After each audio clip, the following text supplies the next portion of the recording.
Yo, yo, yo. Welcome back to the channel.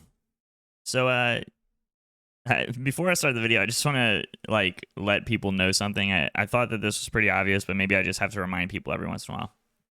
Um, Whatever I post on Twitter or YouTube or anything like that isn't really designed for me to be predicting anything or telling the future or whatever. It's just going through my logic when I'm looking at the chart and then using that to create conclusions that are that I see as possible. So you know when I'm talking about, and then also also I want to say that for me, time isn't as important, especially when you're looking at the larger scale. It's much harder to tell what's going to happen in a certain amount of time, etc. But generally speaking, it's pretty easy to see where the trend is headed, right?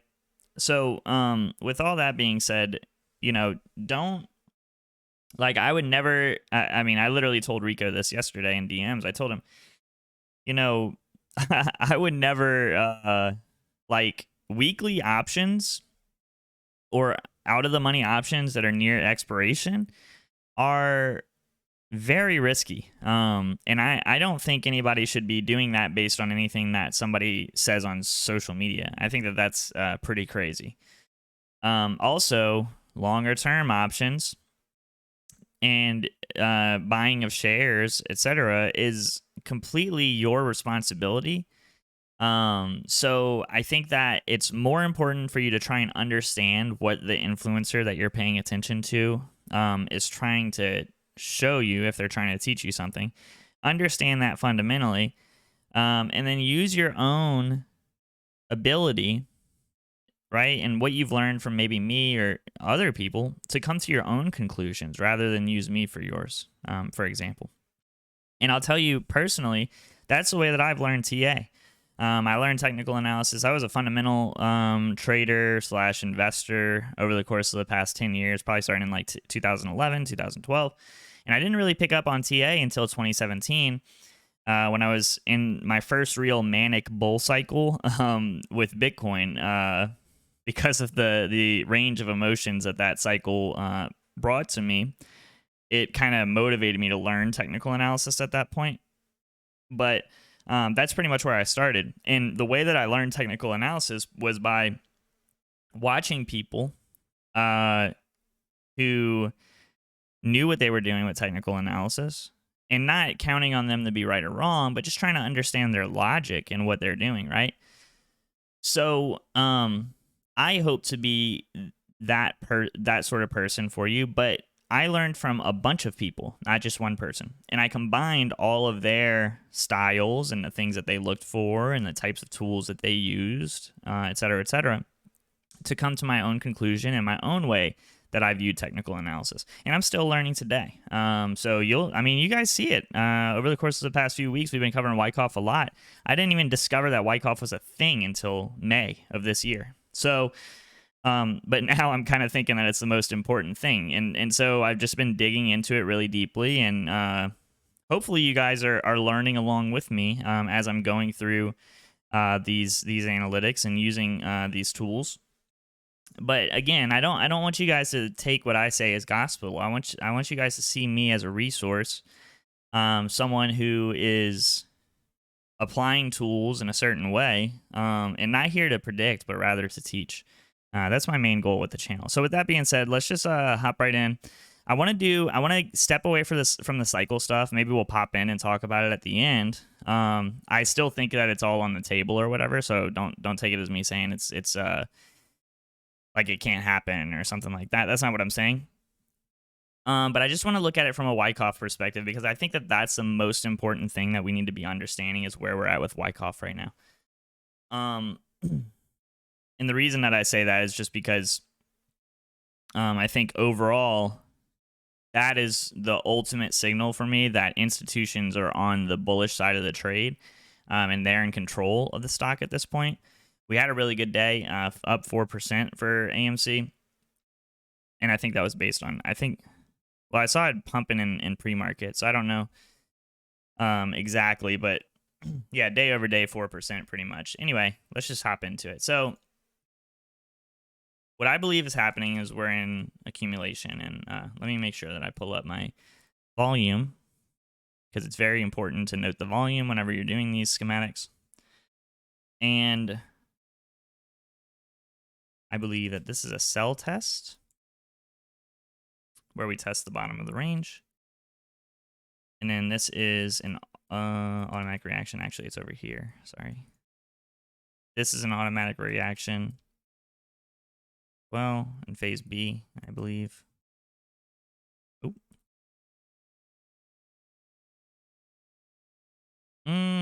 No. This is the sell climax. So then this is your first automatic reaction. And then this is your sell test. Yep. And then this is your sell test in phase B. If you're not familiar with Wyckoff, I highly suggest that you go Google Wyckoff theory and learn about the schematics and what they represent. And the schematics don't have to be exact the way that they play out on the chart. So you don't want to use that piece of paper that you're going to see as a as like the Bible, but the schematics kind of map out what sort of behavior you can expect in an accumulation schematic. And so I think that it's a really effective tool. So what I think that this area of the chart is a last point of support, and this is your phase C, I believe. And maybe it's this whole area here. So let's draw a couple lines here. So I think that this is well, really it could be here, your phase C, last point of support. Yeah, kind of like that. And then this is your phase B. Again, if you're not familiar with these terms, I talk about them a lot on my channel.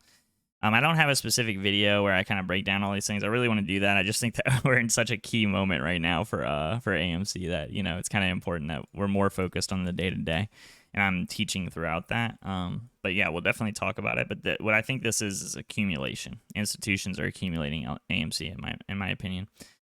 And so yeah, so the reason that I am really bullish on AMC going into the next few weeks is because I believe, and I'll pull the schematic up just briefly here. It's not that one, it's the other one.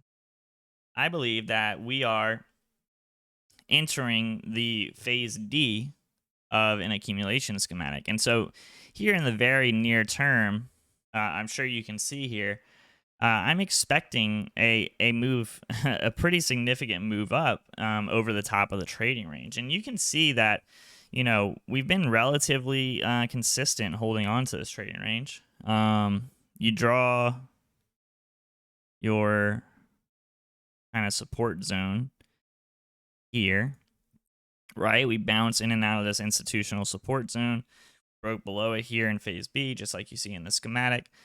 Well, really, they say in the schematic that the sell test in phase B becomes your bottom of your support zone, but it doesn't really matter. You don't even re-enter it, right? So, so wait, actually, this says it's a sell climax to the sell test in phase B. So, I mean, to me, this is very obvious. And the other indication that you can use, it's very important to note the volume, right? Volume has been on a steep downtrend. In you know, since really the end of June, we've had a very aggressive downtrend in volume as the price is in this corrective sort of pattern. So, to me, it looks like we, you know, are basically doing our last points of support here in Wyckoff on this longer term basis. And I know that I was talking to Esther Nayfill. Make sure you follow him on Twitter. On Twitter, he said, he asked me if I thought that we were in the SOS phase, and I'll talk about the SOS phase here in a second. But what the SOS phase really is when you break above your trading range, the local trading range. And so the trading range, just so I can map it out for you, let me just draw this. The trading range is here, okay? This is your entire trading range. Don't worry about the numbers here. This is your trading range, okay? And the way that you know what the trading range is by just looking at the resistance area here that I have at the top and the support area down here at the bottom. So a sign of strength in Wyckoff is when a stock breaks above its trading range. Let me get my path tool. Breaks above its trading range, as you see illustrated in the schematic in the bottom right. You're gonna break above here, and then you kind of test maybe this region of the chart before you eventually have your markup phase. And this isn't like don't worry about the time on this. This is just a depiction of it, right? And so if I wanted to show you like an example of this happening, I mean quite literally the before the June run, the AMC chart is a pretty perfect representation of this. Let me show you before the June run. You can see here, right? You have your sign of strength. You break above this trading range that we spent 2 months in. And then you come back for your backup and your last point of support, right? So you have a last point of support here, last point of support here. Your sign of strength, you break above the trading range, you come back, retest the trading range, and then boom, you take off, right? And so, like I said, it doesn't have to be like 100% accurate. It's more important to pay attention to what the moves in the chart represent. It's not about us making sure that this thing looks exactly like the schematic looks. That's not what it's about. It's about analyzing the volume, right? Overall, if you look at the volume, it's analyzing the volume and analyzing what each move represents, right? So what's happening is institutions buy here at the bottom. They cause a price rally, get people in retail excited. And then eventually, as you see here, the volume decreasing, right? And really we'll draw it like here to the peak. The volume decreasing as the price is increasing, right? This is a signal that institutions were buying up here, creating this excitement, and now they kind of step to the side as the volume decreases to let retail pump the price up, get all excited, and then institutions sell off and create this sell-off. But you can note here that the sell-off occurs, the volume still remains relatively low, right? You're still in a downtrend with volume, and you'll have these little volume spikes that favor bears. But generally speaking, what this looks like to me is that institutions are favoring accumulation over distribution on AMC. And so to me, the chart is very bullish. And I believe that we are coming towards the end of our accumulation phase, like I said before. And I mean, I don't think that our upcoming move is going to be very different from what we've seen in May. And that's why I've been covering the cycle theory, is because I think that it ties right in to the accumulation theory. Right? So the cycle is not much different than the accumulation. Now, I did answer Esther Nayfield back, and I did tell him that here in the short term, what's happening is we're actually having another accumulation occur. So let me show you that one. And maybe I'll go to a shorter time frame so it's a little bit easier to chart out. But so since our drop from 52, we're actually in another accumulation. See, this was a distribution that occurred. So in Wyckoff, you have accumulation phases and distribution phases. Let me show you this, okay? This is a distribution. This is a Wyckoff distribution, okay? And I'll show you the schematic. And it actually falls right in line with the theory that as price is increasing and volume is decreasing, right? You see volume, the price increasing as volume is decreasing. This is a false rally, okay? Institutions, this is a bull trap, right? And then it creates this big sell-off, as you see in the schematic in the bottom right. So within this larger accumulation, we actually have a smaller accumulation, okay? A smaller distribution, and now a smaller accumulation. And this chart, actually, these charts, all of them, I actually drew like weeks ago. I had a video on them, and I can actually just finish this one off now. So let's go back to the accumulation schematic. Yeah, that's the one that I think that we're using. So yeah, this is your trading range. And as you can see here, well, I actually think that this is like your primary sell off. This is your sell climax. This is your sell test in phase B. Sorry. And then I think that this is more like your trading range.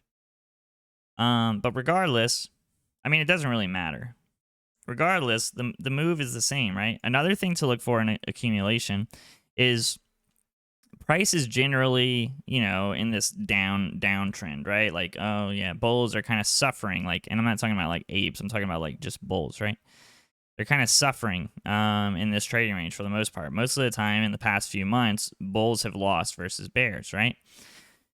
But what you'll see is a lot of volume come in on big price spikes, right? The volume is favoring bulls, generally speaking, right? So when you see higher volume, generally speaking, it's bullish. And you can tell by the green volume candles versus the red ones, right? Because on green days, we tend to have higher volume, especially the very green days tend to have higher volume than the red days, right?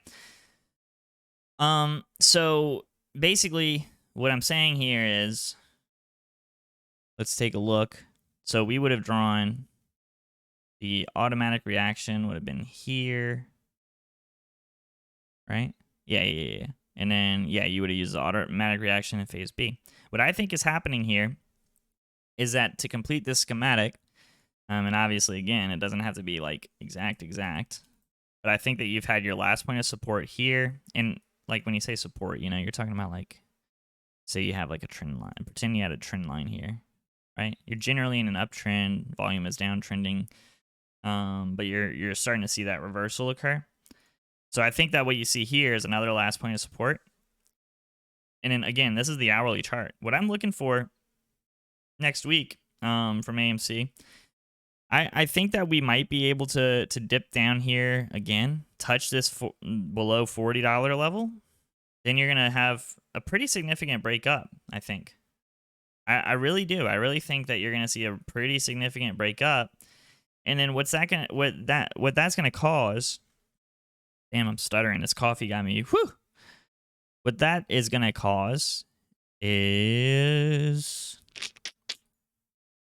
the larger thingamabob. Sorry, I should have grouped these because now I don't know. Whoa, dude. Maybe it's this. Where are all these rectangles? Okay, this is like some cycle theory stuff. This is 2. This is 2. This is 2. Okay. Yeah, so what I think you're going to see is, I mean, all signs kind of point the same way for me. So even if you break down here, you test this $40 level again as your last point of support, I think you're going to have a sign of strength. And it might not happen. I mean, maybe it won't happen next week. Again, like I said, it doesn't like time isn't what I'm really trying to like put an emphasis on. The time is near, okay? I believe that we are very close. Very, very close to coming to the end of this schematic. And I don't really see it another way. And maybe that's short-sighted of me because I'm bullish on the stock and so I'm favoring the upside move. But generally speaking, I just can't look at this chart and say, yeah, no, this is, we're in distribution. The volume is non-existent. Now, if we were in a downtrend and the volume is high while the thing's selling off and everything, then I'd be like, yo, like, bears are in control. They're only keeping the price up so that they can sell it to us for more expensive, right? But so that they can re-enter their shorts to eventually have us marked down. And I just don't, from an institutional perspective, I don't see the stock that way. So, in conclusion, on the Wyckoff accumulation side of things, do I think it's going to pop off next week? To be honest with you, I think that there are a lot of signs that is highly possible. Am I guaranteeing it? No, I'm not guaranteeing it. That would be silly. And also, this isn't financial advice. So You know, you shouldn't do anything based on what I say, and I've already said that in this video, so I don't need to repeat myself.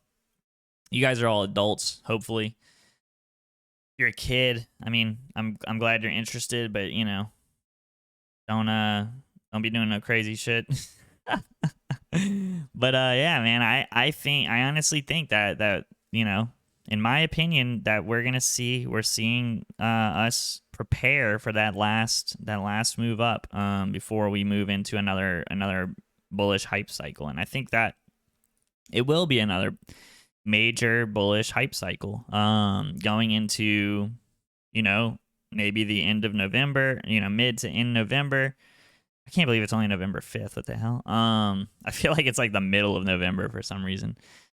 Mid to end November, and you know, maybe into December. I don't know, but I think overall, you know, everything is pointing the right direction for bulls. I just don't see the bearish. I don't see the bearish take, like how you could say that this is eventually gonna fall, how it's gonna eventually have a big swing down now. To me, what this looks like is literally months since July, almost half a year of accumulation. And I think that is a clear signal that institutions are looking to mark this thing up. And that's aside from any short squeeze narrative, MOAS narrative, ape narrative. I'm literally just looking at the chart and analyzing it using Wyckoff theory. As far as cycle theory goes, I mean, I mentioned in my video yesterday, just hide everything. I mentioned in my video yesterday that the cycle theory is still certainly on the table. We're moving slower in this cycle than we did in the previous one. And I mean, nothing has changed about that. You know, I know a lot of the cycle guys were saying today it was going to 52 or something like that. I think that the speed is really fucking with them right now. Oh, sorry for the cursing. I don't usually curse in my videos. Sorry about that. I know that a lot of you guys watch with your kids and stuff. But what I would say is, I mean, you can just see, like, if you're out here criticizing cycle guys, right? You can literally see that this region of the chart is extremely similar. And then even zooming in here, you can see that like this like extended accumulation is what's probably throwing these guys, you know, these guys off, and me included, you know, because I've been looking at the cycle stuff. But that's what I mentioned in my video yesterday. We're having this little plateau, just like we did in relative terms in the May cycle. Everything else, you know, pretty much lines up. So if you're not familiar with cycle theory and what that is, you know, this region of the chart, generally speaking, if you go and, you know, check it out, matches up with this region of the chart. This region of the chart pretty much matches up with this region of the chart.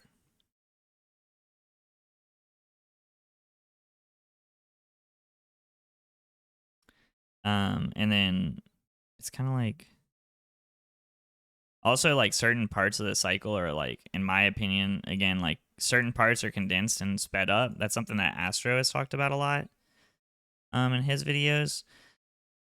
And so, like, this region of the chart could be the same as this region, only this region is happening much, much slower than this region relative to the rest of the theory. And look, all of this isn't supposed to be exact. It's just a general representation of what's going on. It kind of looks like I have an olive on the end of each of these. Oh, let me take the schematic off. It's not relevant right now. Yeah, it looks like a black olive almost, like you would. No, not a black olive. Are they called green olives? Like you get in a martini. But anyway, yeah. I mean, I think everything's still like pretty much on point with cycle theory. I don't. Like I said, like the timeline. That's definitely the trickiest part. But in my opinion, you know, these regions of the chart look incredibly similar, and I think that you're just having that kind of, it's like a reaccumulation almost, right? Like they pumped it up, had a sign of strength, they're reaccumulating in this region. Similarly, right? Pump the price up, maybe this is the peak, and then you're having this kind of reaccumulation happen. This happened in a shorter amount of time than the one that's happening for us now, for example. And then look, I mean, we can even measure that if you want. Let's see. If you want, as if you have a choice. You're literally watching a pre-recorded video right now. So this happened over the course of 2 days. And then if we measured, like, maybe from a similar point, it doesn't have to be exact. He didn't measure it exactly from, see, this is happening over the course of like 5 days, right? So from a cyclical perspective, the same sort of thing is happening. It's just happening slower, right? So it can be very difficult to predict these moves. But I think that generally speaking, you're kind of in the right thing. Oh, also, Colin _ Gladman told me that like this red region of the chart, somewhere around here, like it's not like I'm not the cycle guy, okay?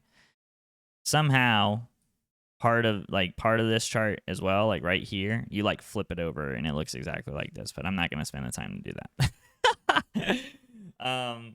Something like that, I don't know. But yeah, so overall, you know, look, we had a good week. What's the weekly chart look like? Let's take a look. We haven't looked at that in a while.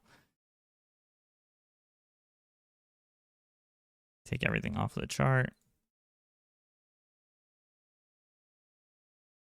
Yeah, I mean, overall, look at this. This is a bodacious week. It's bodacious, if you were to ask me. 28% at its peak almost. 20% to the upside, you know? And one of the things that I do want to point out as well is that like today, I called a bull trap on let me see. Go to a shorter time frame. I can show you. It's actually kind of funny how closely I called it. So let me get the tweet up right quick. Because I really want to boost my ego. No, I'm just kidding. Because I can walk you through how I came to the conclusion that I came to on it. Like how I knew it was gonna be a bull trap. I literally tweeted the words bull trap. Here you go. I'll just copy this. Eventually I'll copy it. The video is already way too long. But I'm still gonna try and do this. Okay, here it is. I figured it out. Sorry. I know you can't see this.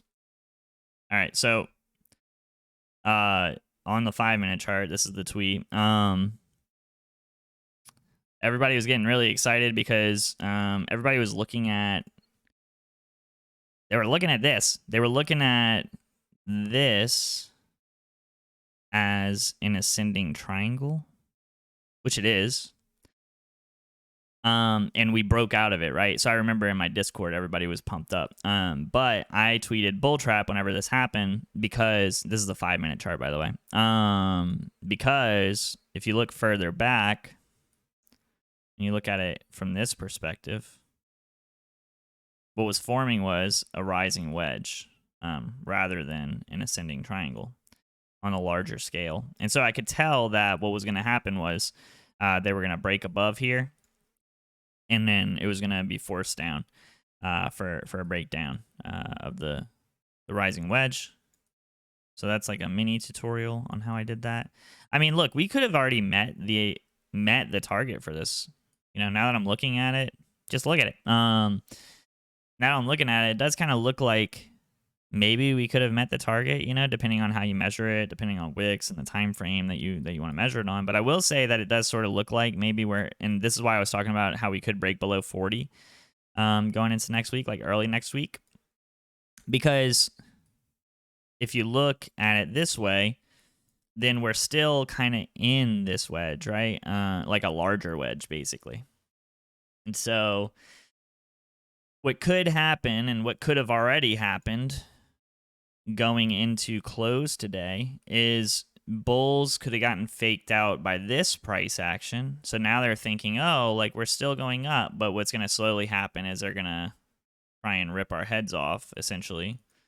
And you can see that the target for these is normally kind of the entry point, like when the wedge started. So it could break just below that $40 level for this wedge. And that still would fall in line with everything. But look at how close I was. If you go to the second chart, so seconds, I tweeted. Look, man, I'm trying to make myself feel good about myself. All right. I tweeted bull trap, and I was about 3 minutes off of the total peak. And then from there, we had this big old dump occur. And if you measure it from my tweet, I'm not saying you should short or anything like that, but I'm just saying if you would have measured it from my tweet, you would have, this 2% move, was pretty much predicted. And even from the top, right? Because I'm saying bull trap, but like, I'm saying like, hey, it's coming soon. To a theater near you. But overall, I mean, I'm very bullish. I'm sure that you guys could already tell. I know that we have earnings next week. I know people talk about like a catalyst or whatever coming from earnings. I don't know if I really don't care about fundamentals. Like generally speaking, I only care about technicals. So I don't really pay attention to like, oh, what's the short interest or what are they gonna say at earnings, or like yesterday they announced they're gonna start selling their own popcorn or something. Like I don't care about that. I know that that's probably not the most popular thing to say, but I mean, for me, the most important thing is the technicals. And now that I'm viewing technicals from an even more, I know institutions have always been, heavily influential, but now that I'm looking at it from a perspective of like how institutions go about accumulating and distributing assets, and just looking at this as an institutional play rather than a retail play. Whoa, dude, that's way too much stuff. Where is the Wyckoff? Should have saved it all, man. I literally said that too. Like I said that. Anyway, you get the idea, dude. You get the idea. Wait. Oh. What's my click off rate right now? I'm just kidding. I don't even care. But yeah, so if you look at it from an institutional perspective and you just think of it as, hey, instead of a bunch of people on Twitter and YouTube telling me that I need to buy the stock so that we can squeeze a bunch of shorts or something like that can be the basis for your conviction. And that's why I entered the play in March or April. But it doesn't mean that it has to be your entire conviction, right? You can also say, hey, it looks like maybe institutions are trying to get involved in this play and are trying to push it to the upside as well. They see what we see. They see the opportunity. And whether that's a squeeze play for them or they just think that they can buy some really cheap call options and run the price up and sell them, regardless, it benefits you if you're bullish on the stock. It benefits you if you believe in the short squeeze narrative as well, because and everybody always says, what's your price target? Like, what do you think it's going to run up to this time? And I tell them, these are my Fibonacci extension levels. This is how I'm measuring the sorts of levels where I think that selling pressure could come in. And on the previous run, we hit our 3.618 Fibonacci level. So that would be like, kind of my expectation for the top maybe in the next cycle. And then people would say, well, if it goes to $275 per share, you don't think that that's going to cause the short squeeze? You don't think that that's going to cause MOAS or whatever? And, I'm just being honest. It's impossible for me to be able to tell, like, what that is going to look like and how that's going to occur. And just how deep in the hole these institutions may or may not be when it comes to being on the short side of the sale. I mean, the stock. But what I will say is, if nothing else, this is a good learning opportunity for us to learn how to use technical analysis and these trading theories. And also, whatever is going to trigger that short squeeze, if that's what you believe in, if you believe that AMC is going to go to $1,000 or $10,000 or $100,000 or whatever, it's going to be by way of a technical breakout. That's what's going to happen. That's going to be where, those bearish institutions just give it up and they just go, you know what, I can't hold on to this anymore because I see that it's about to climb very aggressively. And, you know, I could handle the 275, but now that it's going up to 500, I just can't do it anymore. And that's where they would decide to exit, right? So that's why I cover the technical analysis. But more than anything, I see a community of relatively inexperienced people who are interested in the market. And so my goal is to find the people who are interested in learning more and give them my take on things rather than trying to be some sort of prophet or like predict the future or anything like that. So with that being said, hopefully you enjoyed the video. I know that this was a little bit of a long one, but hopefully you gained a lot of value from this. And in conclusion, because this guy commented on my last video and was like, you just talk way too much. Your videos are way too long and you never come up with like a theory. You just say a bunch of ifs and thens. It's just like, yeah, man, like that's what I'm doing. I'm analyzing the chart. I'm not here to predict the future. I'm here to provide my logic in analyzing the chart. If you're looking for price targets, maybe this just isn't the channel for you, or timelines, maybe this just isn't the channel for you. Or I strictly want to talk about MOAS. Like this isn't the channel for you. So, and that's totally fine, by the way. Like, I'm not saying that like I'm mad. I'm definitely not mad about that or anything. I think that most people could benefit from the type of stuff that we talk about in my Discord, on my Twitter, and on my YouTube channel. I think most people could benefit from at least having the conversation surrounding it, but I don't expect anybody to feel obligated to do that. So yeah, you do you, brother, and I'll do me. But yeah, so I don't want to talk anymore about this. I want to finish the video. So follow me on Twitter. Twitter is down in the description. As well as join my Discord channel, or is it called a channel? Server? Whatever. Join my Discord. It's completely free to join. We have a great community over there. We share a bunch of diverse opinions. We talk about cycle theory. We talk about technical analysis, all kinds of stuff. So go check that out. Follow me on Twitter. And that is it. Hope you have a great weekend with your family. Don't think about AMC too much. And I think I'm going to make a video on BlackBerry. I think I'm finally going to do it. So I know I've been talking about that for a while. So be on the lookout for that. And until next time, I will catch you guys in the next video.